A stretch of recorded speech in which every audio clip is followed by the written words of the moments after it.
हाँ वास्तव प्रभु आसला बेले रहिबा बेले अनेक समस्या ता सामाजिक भाव रे पारे, ता आर्थिक भाव रे पारे, ता पारिवारिक भाव रे पारे, ता मानसिक भाव रे पारे।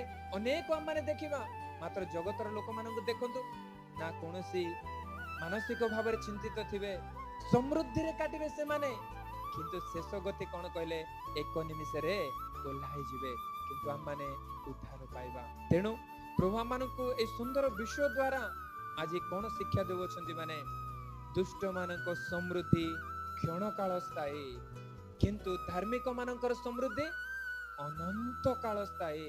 तेणु केबे भी दुष्ट मानकर समृद्धि देखि आंबे माने अपना चरण को अपना पाद को खसी जीवा पई बा विक्षोभ हेबा पई न देउ। प्रभु हम प्रत्येक को अनुग्रह करंतु।